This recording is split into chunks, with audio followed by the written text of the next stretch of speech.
tanpa berhenti? Benar. Terus, pernahkah lihat penghisap debu otomatis? Kalau ada debu, dehnya keluar seorang nih. Keluar seorang yang menghisap debu. Bisa sekalian ngapain nggak deh? Bisa. Terus, yang paling sederhana, pernahkah kalian berbicara dengan Google? Siapa yang ini suka? Apa yang dilakukan di dalam Google ya? Nanya apa? Pernahkah nanya cuaca? Saya nanya apa Ge? Nanya apa Ge? Hah? Google. Nah, iya. Google. Cuaca hari ini panas atau hujan? Iya. Kira cuaca. Nah, iya. Pernahkah? Nanya pelang pernahkah? Bukakan Google, bukakan saya pelang hantu. Apa hantu itu? Google. Karena tidak pakai bahasa yang baku. Hantu nggak tahu. Hantu nggak tahu Google. Iya. Pernah? Nah, secara tidak sadar sebenarnya kalian semua itu sudah dan kita sudah menerapkan, sudah memakai kecerdasan artifisial. Nah, dasar berpikir komputasional itu adalah dasar dari pembelajaran yang akan kita pelajari nanti sebagai mapel yang baru, mapel coding dan kecerdasan artifisial. Nah, ini adalah kita berpikir komputasional sebagai dasar coding dan kecerdasan artifisial. Kalau langsung belajar ke codingnya, langsung belajar memakai kecerdasan artifisialnya, bisa tanpa harus kita memahami konsep dasar dari berpikir komputasional. Tidak bisa. Kita harus memahami dulu konsep dasar berpikir komputasional. Nah, apa sih berpikir komputasional itu? Ada beberapa macam langkah atau prinsip di dalam berpikir komputasional. Nah, kenapa pentingnya mempelajari atau memahami konsep dasar berpikir komputasional? Yaitu supaya kalian bisa memecahkan masalah kalian sendiri nanti di dalam kehidupan sehari-hari. Materi kita yang pertama, materi coding dan kecerdasan artifisial adalah berpikir komputasional sebagai dasar coding dan kecerdasan artifisial. Jadi sebagai pengantar sebelum belajar coding, kita harus bisa memahami cara berpikir komputasional. Artinya apa? Arti berpikir komputasionalnya apa? Kalau kalian tahu? Ada yang tahu? Arti dari berpikir komputasional. Kita berpikir komputasional adalah kata dari komputer. Berarti kita berpikir macamnya komputer.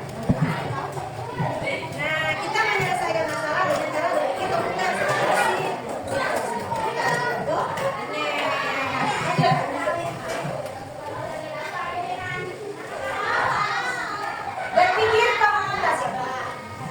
Berpikir komputasional adalah cara menyelesaikan masalah mirip seperti cara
Iya.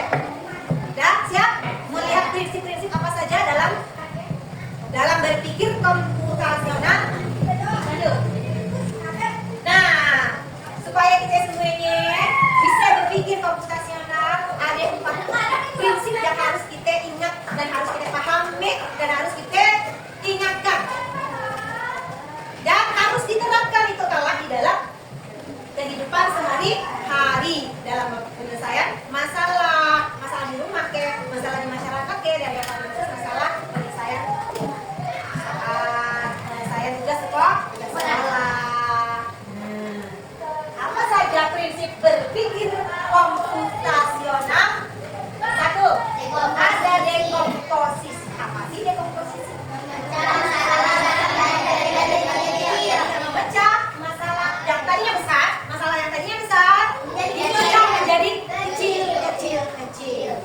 Nah, supaya apa? Supaya kita lebih mudah dalam menyelesaikannya. Dalam menyelesaikan masalah. Diuraikan sih. Apa dulu kita kerjakan? Buat satu-satu langkah kerjanya. Itulah yang disebut dengan memecah masalah besar menjadi kecil. Pengenalan pola yang kedua. Pengenalan pola. Perhatikan, apakah ada bagian-bagian yang mirip atau tidak? Nah, ini sambungan masih dari dekomposisi. Dari dekomposisi nanti ada contoh kasus saya berikan contoh masalah. Nah, dari contoh masalah itu, dari penyelesaian yang kamu buat lebih kecil, itu di situ ada pengulangan yang kamu lakukan berulang ya, kamu lakukan setiap hari gitu.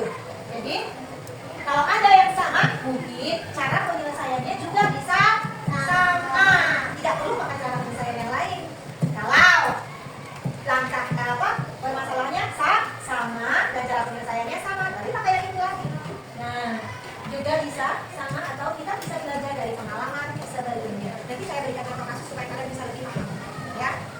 Yang ketiga adalah abstraksi. Abstraksi apa? Yaitu cara yang penting abaikan dan lain yang terjadi. Ini lebih fokus kepada yang penting saja. Yang penting singkirkan dulu.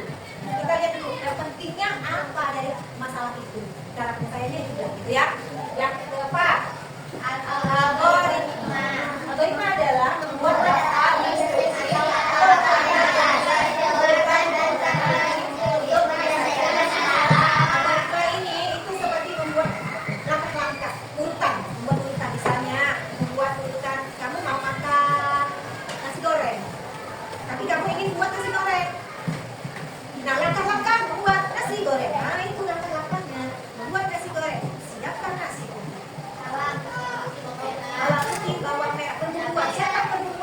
bawang putih, bawang merah, cabai, belacan, terasi nih, gitu kan? Apalagi kecap manis, masako, garam.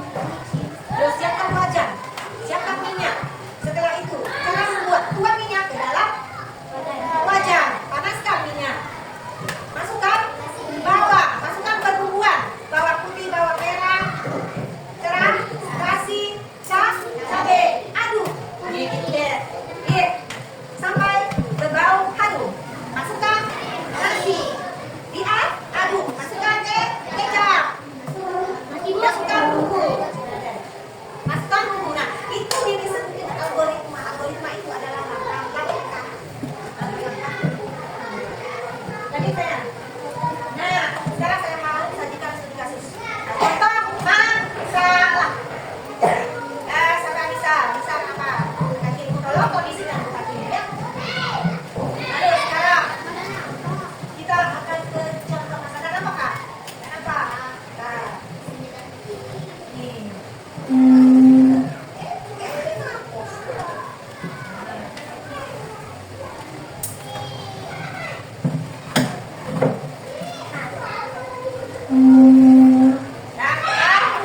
Oke, kita lanjut. Kemarin yang gue berikan hanya satu apa ya? Satu prinsip berpikir komputasional. Gue ada komposisi. Sekarang saya mau berinya lengkap, ada 4 cara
komposisi.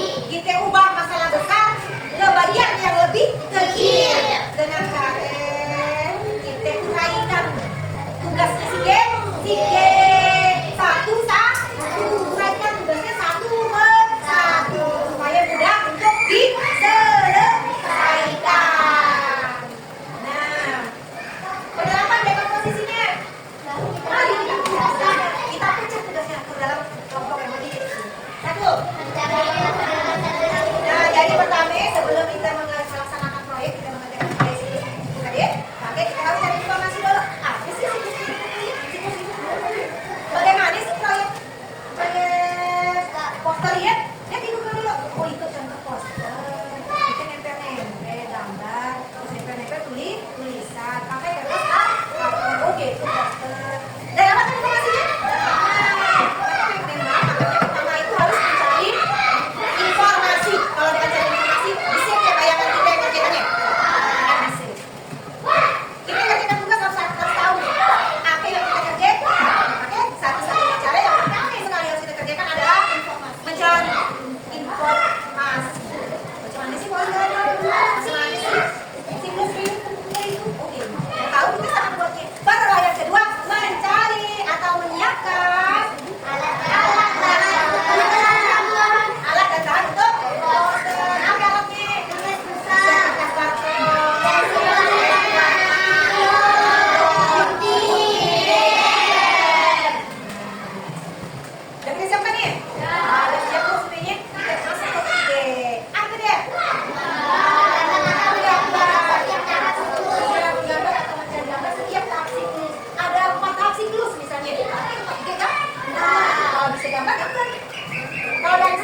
nggak kita dengan ada 3 informasi itu? Bisa. Nama jalan udah ada, nama gang udah ada, nomor rumah udah ada. Bisa kita terima? Bisa. Informasi penting 3 informasi itu sudah bisa kita jadikan. Nah, berarti kita jadi nih hari ini. Oke, rapi mana? Berarti kayak gini lemon. Iya. Kita akan harus kita hitungin. Maginya gede, potongan kan pasti ada di dada setiap rumah. Masa kita hitungin jadi lemon hitungin kan ada ya. Iya. Lalu apa lagi? Hitungin ungenya. Di depan kuda ya. Ini mati. Kan sama dengan kuda ini mati juga kan kita jadi mati. Maka ini mati sama tangganya ini mati juga. Bisa kita jadi nah itu. Terakhir ada algoritma cara berpikir komputasional yaitu yang keempat algoritma membuat data instruksi yang jelas berurutan dan terperinci. Contoh masalah aku ingin membuat mie instan untuk makan siang. Berarti kita harus tahu cara membuat mie instan masak mie. Tahu cara masak mie? Tahu. Nah, kita buat dalam pelajaran D. D1.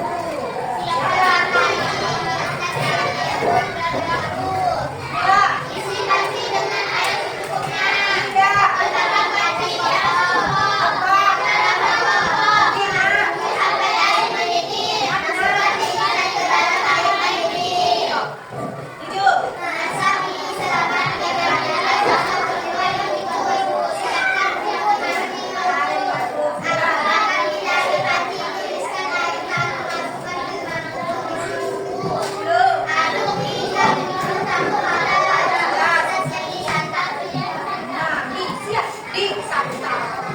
Nah, itu yang disebut algoritma. Siapa membuat perangkat langkah? Jadi berpikir komputasional itu contohnya ada berapa prinsip yang harus kita pahami? 1. Komposisi. Yang ketiga cara abstraksi. Yang keempat ada 4 tahapan berpikir komputasi harus kamu pahami. Lanjut. Berpikir komputasi.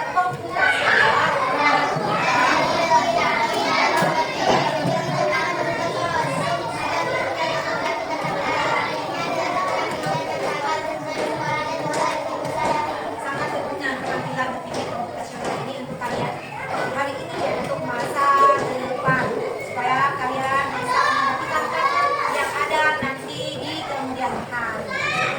Karena dunia sekarang ini lagi berat karena kita bersaingnya dengan kecerdasan buatan. Kita bisa berpikir seperti berpikir komputasional. Nah, sampai sini ada yang ditanyakan. Oke. Jadi karena tidak ada pertanyaan dari kalian dan saya akan memberikan saya yang akan memberikan pertanyaan. Sekali saya mau kasih soal.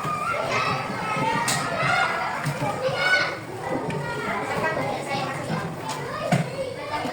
Ya, di buku di pokoknya. Sehari catatan kode kayak kode.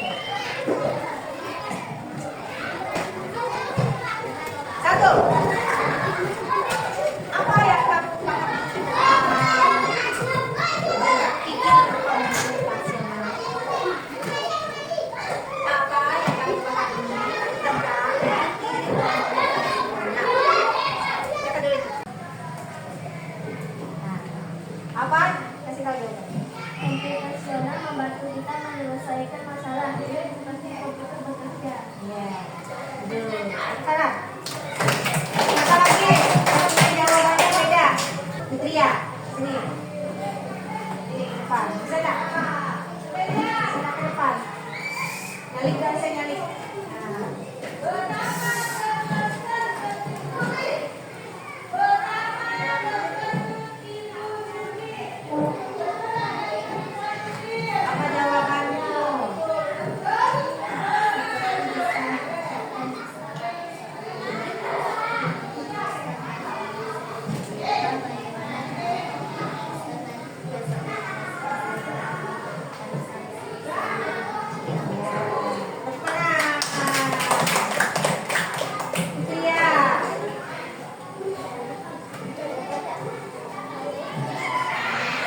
berpikir.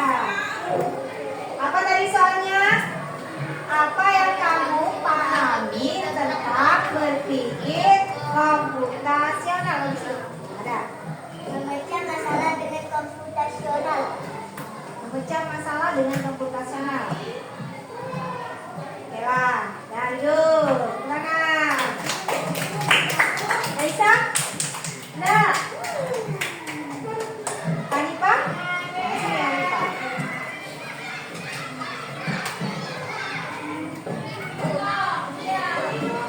Ya, sangat berani kelas 5 ini. Tadinya.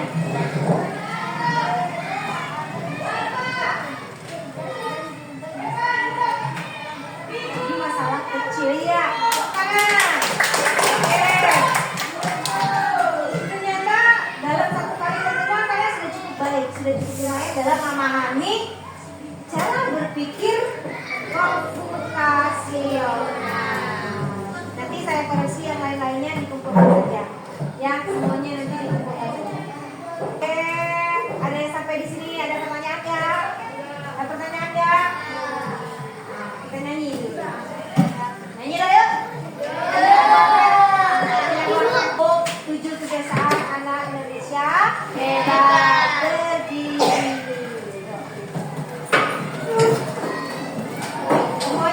Semuanya daftar. Najwa. Ya, semuanya ya. 1, 2, 3. Berbagi beribadah olahraga. Semangat belajar makan sehat dan bergizi. Ayo bermasyarakat, tak lupa istirahat. Aku adalah anak Indonesia hebat. Oke, silakan daftar.